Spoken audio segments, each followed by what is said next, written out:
ngegama lika Jesu Kristu waseNazaretha. Thank you Jesus. Glory to the King. Glory to the living God. Ngegama lika Jesu Kristu waseNazaretha. Thank you Holy Ghost. Thank you Holy Spirit. In the name of Jesus. In the name of Jesus. Praise the Lord. In Jesus' name. Amen. Thank you, Jesus. Glory to Jesus, glory to the King. Akeshaya izandla kakhulu sishaya umoya ngcwele. Ashaya izandla kakhulu. Glory to the King. He is worthy to be praised. Praise the name of the Lord.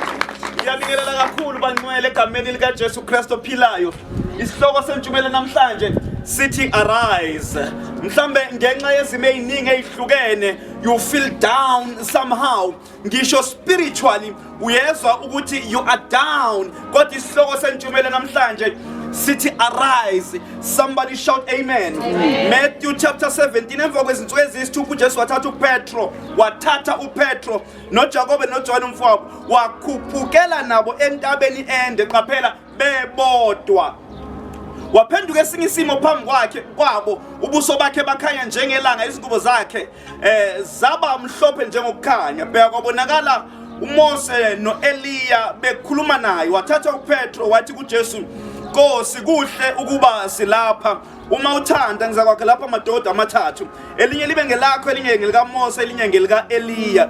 Esakhuluma bheka ife likhanyayo laba sithibeza. Bheka kwavela ezulwini izwi efini lathi lo uyindodana yami ethandekayo engithokozile ngayo yizweni. Kuthe sebezo lokho abafundi bawa ngobuso babo besaba kakhulu. Kepha uJesu wasondela wabathinta wathi sukumani. Come on somebody. Wathi sukumani ningesabi. Arise. Fear not. Touch someone next to you. Uthi fear not. Arise. Vuka manje isikhathi sokuthi uvuke. Come on somebody. Ngizomemezela amandla amasha. Le ntshumayelo namhlanje intshumayelo yabazalwane abathi ngiyasazi isandla singithinta but I need a touch once again. Come on somebody. Ngoba uhleli lapho ubuka le ntshumayelo. Come on man. Uyasazi isandla.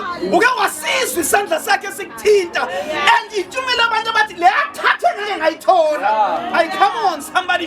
Before iphele le ntshumayelo fanele uyizwile leyo touch le athi ohlabelelayo. I need your touch. Yes. Once again, arise emoyeni wakho. Noma ngabe even physically you are down, kodwa manje arise ngegama lika Jesu Kristu waseNazaretha. Isihloko salentshumayelo mangabe ufunda iBhayibheli ezulu sithi ukukhazimuliswa kuka Jesu entabeni. Khona izinto ezingeke zenzeke at the bottom of the mountain. Ezenzeka only Moses usentabeni. Come on somebody. Abaningi bafuna ama benefits asentabeni kodwa be at the bottom of the mountain. Ukukhazimuliswa kuka Jesu hayi at the bottom. Kodwa ukhazimuliswa at the top of the mountain. Lana lithi iBhayibheli uJesu wathatha uJohane uPetro noJakobe qaphela wathatha akacelanga ipermission kubona. Khona izinto uNkulunkulu athi mayezenza angacela ipermission yakhe. Shout amen somebody. Wabathatha ngathi uJesu uthi khona ngisanikhombisa kona kodwa ngeke nginikhombise at the bottom of the mountain. Khona izinto engizoyibona mangabe seniphezulu qaphela. Wabahlukanisa nabanye abafundi ngamanye amagama qaphela. Abanye baselenzansi abanye bakhuphuka baya phezulu. Lalela ngisho ilanguage yabo izohluka. Izinto ezizobona yilabo abasenzansi sizohluka kunezinto ezibona yilabo abaphezulu entabeni. Shout amen somebody. Shout amen somebody. Lithi iBhayibheli wabahlukanisa lalela khona izinto ezingeke zenzeke ungakahlukani nabantu abathile. Come on somebody. Khona izinto ongeke uyibone ungakahlukani necrowd ethile.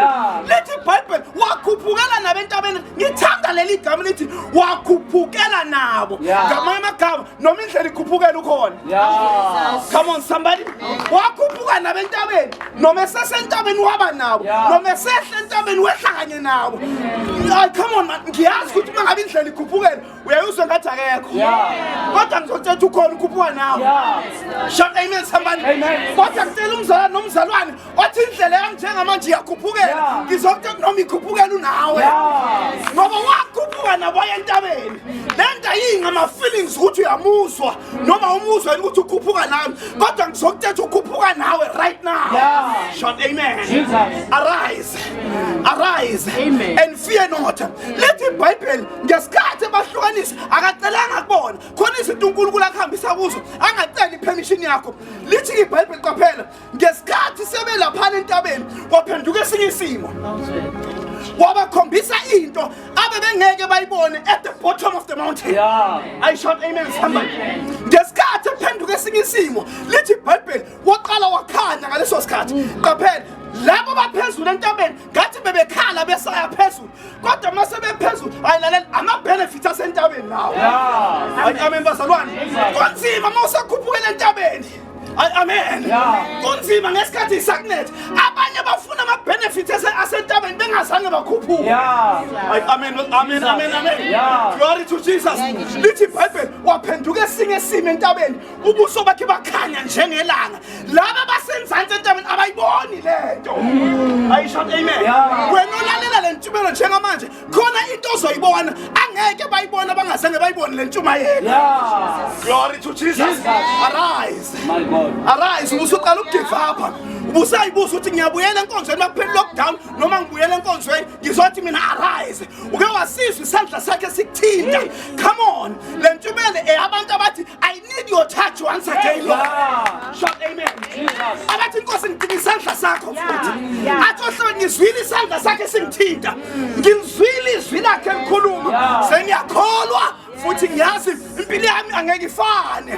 Lithi iBhayibheli ngesikhathi ekhanya abafundi besaba. Lithi iBhayibheli baya phansi bakhothama. Mangabe beya phansi kwezwakala izwi ekwenza basabe lithi lo indodana nami ethandekayo.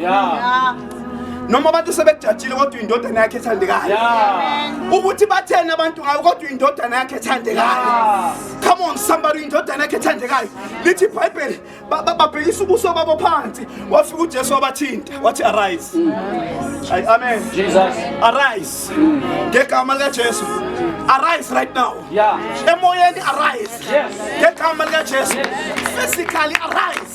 Ngegama likaJesu Kristu waseNazaretha. Come on somebody, arise. Nanti thatha ikuthinta ngegama likaJesu. Lithi iBhayibheli wathi ningesabi. Lithi izwi lenkosi noma esehle senzathi wehla kanye nabo. Come on, ngesikhathi ekhuphuka nawo. Entabeni waba nabo. Lalela lithi iBhayibheli kwabonakala uMose noEliya bekhuluma naye uJesu. Kodwa mase bevuka abafundi abasambona uMose noEliya sebebona uJesu yedwa. Lalela noma bengasekho abantu kodwa uJesu uzosala. Noma bengasekho abanye but Jesus will remain. Noma babangabhoya ngasekho kodwa uJesu uzosala. Shout amen. Somebody shout amen. Arise, arise, arise. Nanti touch ngegama likaJesu Kristu ophilayo. Asivala amehlo. Baba ngiyakhuleka ngegama likaJesu. I pray for each and everyone right now. Obesezwe emoyeni ekhathazekile. Ezumoya ushona phansi. Mkhumbule Jehova ngalesi sikhathi. Ubambe isandla sakhe. In the name of Jesus Christ. Ngegama likaJesu Kristu ophilayo. Amen. God bless you bazalwane. This is Pastor Khanyi from Grace Life Church GLC in Ladysmith. uJehova wenze kahle kakhulu. Don't forget to share this video with someone. Khona someone ozumoya wakho ushona phansi awumnikeze le video egameni likaJesu Kristu ophilayo. God bless you. Asiphamisa isandla sonke samkele isibusiso. Thank you Jesus. Kwangathi uJehova ngakubusisa ngathi uJehova ngakulondoloza. Jehova kenza ubuso bakhe bukhanye phezu kwakho. Jehova abe nomusa kuwe. Jehova kuphakamisa kunika ukuthula in Jesus name. Amen. Kubo bonke obaba sithi happy Father's Day. uJehova wenze kahle kakhulu. Listen to me bazalwane, mangabe ubaba fear not. uJehova unawe hawe linamandla. Ngesikhathi indodakazi ihlabelela. Come on, enjoy the chorus egameni likaJesu Kristu ophilayo. Amen. Oh no, Max. Get set. Are you ready for Jerusalem? Oh no,